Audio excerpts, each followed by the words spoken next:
नमस्कार दोस्तों, अगर आपने अभी तक हमारे चैनल को सब्सक्राइब नहीं किया तो प्लीज़ सब्सक्राइब कीजिए, क्योंकि इस चैनल में आपको आध्यात्मिक कहानियाँ मिलती थी और मिलती रहेगी। भगवान विष्णु ने मोहिनी अवतार समुद्र मंथन के दौरान लिया था। जब धन्वंतरी अमृत कलश लेकर प्रकट हुए तो दैत्यों ने उनसे कलश छीन लिया। देवताओं ने भगवान विष्णु की शरण ली। भगवान विष्णु ने मोहिनी अवतार धारण कर दैत्यों का मन मोह लिया।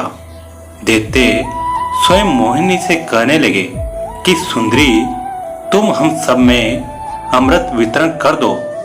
विष्णु मोहिनी रूप में कहने लगे कि मैं जैसे भी कार्य करूं, आप लोगों को स्वीकार करना होगा। अगर तुम लोगों को मेरा वचन स्वीकार है तो मैं ही अमृत वितरण करूंगी।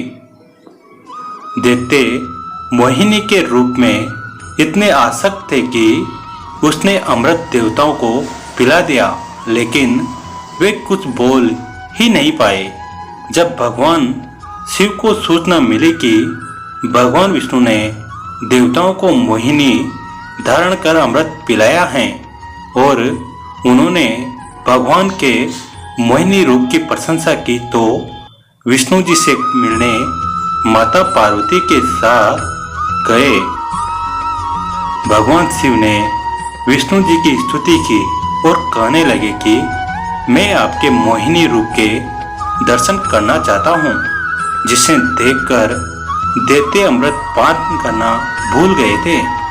भगवान विष्णु कहने लगे कि जब दैत्यों ने धन्वंतरी से अमृत कलश लिया तो मैंने मोहिनी रूप धारण लिया, क्योंकि दैत्य अगर अमृत पान करते तो अनर्थ हो जाता।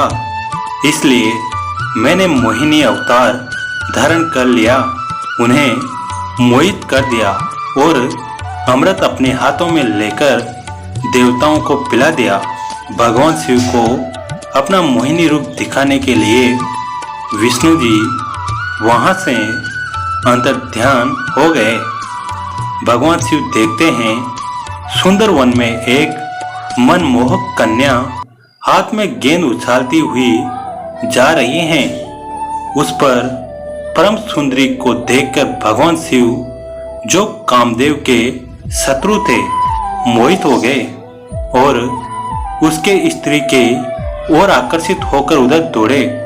उधर मोहिनी ने देखा कि शिव जी मेरी ओर आ रहे हैं, तो वह लताओं की ओर में छिप गई। भगवान शिव ने उसे केसों से पकड़ लिया। सुंदरी केस छुड़ाकर वहां से भागी। शिव जी, जिन्होंने कामदेव को भस्म कर दिया था, वह काम के वशीभूत होकर उसकी ओर दौड़े। कामातुर होने के कारण शिवजी का वीर्य संकलित हो गया। जहां जहां उनका वीर्य गिरा वहां सोने चांदी की खाने बन गई और जिस मार्ग से निकले वह पवित्र हो गया। वीर्य संकलित होने के पश्चात भगवान शिव को ध्यान आया कि मैं आज श्री हरि की माया से मोहित होकर उनकी माया से ठगा गया। ऐसा विचार आते ही शिव जी ने जहाँ थे वहीं ठहर गए। भगवान विष्णु अपने वास्तविक रूप धारण कर उसके समक्ष आ गए और उन्हें कहने लगे कि जब से मेरी माया आपको सभी मोहित नहीं करेगी। भगवान शिव माता पार्वती के साथ लिए अपने लोक चले गए और वह मार्ग में माता पार्वती से कहने लगे कि जो माया मेरी दासी हैं, उसने मुझे मोह में फंसाकर बावला कर दिया, तो साधारण मनुष्यों का मोह कैसे छोड़ सकता है। दोस्तों, कमेंट करके ज़रूर बताएं कि आपको कहानी कैसी लगी और अपने दोस्तों के साथ शेयर जरूर करें। धन्यवाद।